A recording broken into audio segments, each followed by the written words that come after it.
Greetings and welcome to the real Intergalactic Space Arcade, where I'm going to read you a few paragraphs from a story about the made-up Intergalactic Space Arcade that exists in the universe of Lord Karnage and Edit Station 1. This is my laptop, and on my laptop is Lord Karnage in the Valley of Moonwolves. I just finished the book. It's going live on November 10th on Amazon. A story about Lord Karnage and Edit Station 1, the galaxy's greatest radio show hosts. The Lord Karnage radio drama is one of the universe's most popular radio dramas, but listeners have declined because there's so much peace in the galaxy. And Lord Karnage is very displeased about this, so he hopes to stir things up and broadcasts a new radio drama where he's contacted by a woman on the planet Zarkix who needs help because her sister's been kidnapped by moonwolves, which have overrun her town. We all have our problems. Now, this part of the story is near the beginning, page 16 to be exact. See? I'm not just making this up. There's like real words and stuff. And a bunch of pictures near the end, too. Like Karnage 2001 is one of the main bad guys, so I had to draw that out. Show you what Karnage 2001 looks like. Like a crab with a mop. It's cool. Alright. Here's the cover. Lord Karnage in the Valley of Moonwolves. And yes, there's another one already in the works, since this leads into the next one, which is Lord Karnage in the Battle of Truxton Gulch. You can't make this stuff up. I mean, you can, but why would you? I choose to believe it's real. So we're going to pick up here where Edit Station 1 and Lord Karnage are making their way to the broadcast studio on top of the Intergalactic Space Arcade. And by the way, this book takes place between Lord Karnage Book 1 and Ethel the Cyborg Ninja Book 1. So it's in between the two. Lord Karnage in the Battle of Truxton Gulch is like the lead up to Ethel. You'll see. Alright, you ready? I'm gonna use this microphone. I can sound more boss. They exited on level 10, the studio level, a dark room filled with ancient analog equipment and copious amounts of insulation that reeked of cigarette smoke. It does not smell of cigarette smoke in here. Just in case you're wondering where the inspiration came from. In the center of the room sat the broadcast booth. A simple setup with a chair next to a eerily familiar. A simple setup with a chair next to a mixing board. An antique silver cardioid microphone that had seen better days hung overhead. You see, it's fiction. Using a robot arm that he hid behind the vent in his chest, Edit Station 1 powered on the studio's vintage gear, which clicked and hummed. It filled the room with a pleasant glow, accompanied by the smell of burning dust. He pushed F1 on their Texas Instruments TI-99 computer to start the transmission. It instantly sent a push message to millions of smartphones on Earth and across the galaxy with its 2400 baud telephone modem plugged into a fusion reactor. The Lord Karnage radio drama is live.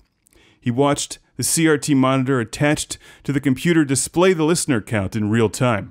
It started at 1, and then quickly read 1,000. Within moments, it read 1,132,387,385 and fluctuated. They had lost a lot of fans, but fewer. I'm sorry, I can't read around this thing. They had a lot of fans. Get this damn mic screen out of my way. They had a lot of fans, but fewer than they did a few months ago. That was the price of peace in the galaxy. Lord Karnage sat down in the faux leather rolling chair that he stole from IKEA years earlier. I did not steal this chair.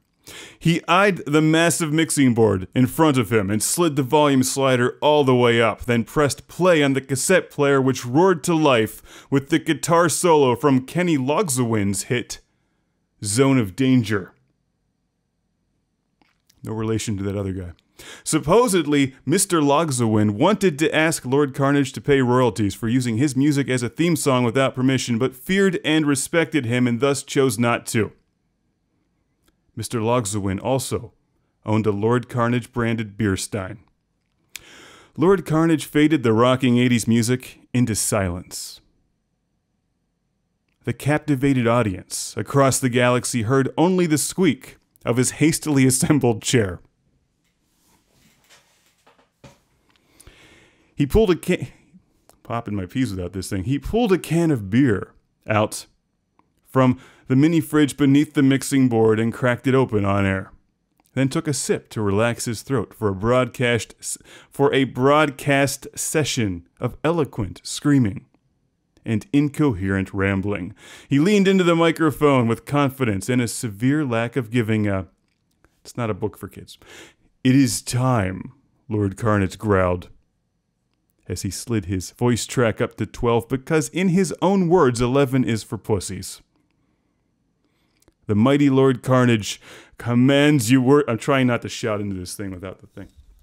"The mighty Lord Karnage Where am I? Now I lost it. "The mighty Lord Karnage commands you worthless beings to listen to my tales of high adventure," he bellowed into the microphone with a deep, sultry voice that made Barry White sound like Alvin and the Chipmunks. "This one is not a tale for the faint of heart, or those with a lack of vigor. And those without a beer in their hands shall fill their hands with a beer post haste."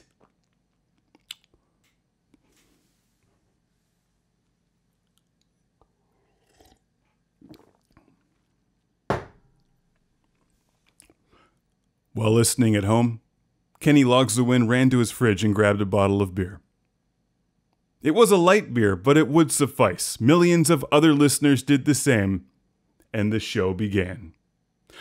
"Who's ready for big fun?" Lord Karnage screamed into the microphone, pushing all of his ancient audio gear and compressors to their limits. Every needle peaked, every light showed red. His audience all over the galaxy screamed, "Me!" And the sense of excitement across the expanse of space was palpable. Edit Station 1 managed the broadcast signal from the silver TI-99 in the operations booth. He beamed the transmission to Earth from the satellite on top of the Intergalactic Space Arcade using a bizarre hybrid combination of the internet and AM radio. A larger, fusion-powered turbo-transdimensional broadcast antenna bolted to the bottom of the Space Arcade sent the same signal outwards away from Earth, faster than light, using magic powers that nobody understood. Supposedly, beings as far away as the next galaxy were big fans of Lord Karnage on the space web, although he had not yet figured out how to sell them all t-shirts and coffee mugs. "Raise your chalice of liquid heaven and sing with me." He held his can of beer aloft and took a deep breath. Even when inhaling, he sounded like an omnipotent being worth cowering from and paying tribute to. "Spaceships of red, blue, and green, you can hear the alien ladies scream, 'We want Lord Karnage.'" Ah! His song was beautiful and off-key. Lord Karnage in the Valley of Moonwolves. That's just like one page of it. Generator just kicked on. You may have heard that. Out on the 10th. It's a hell of an adventure. See you soon.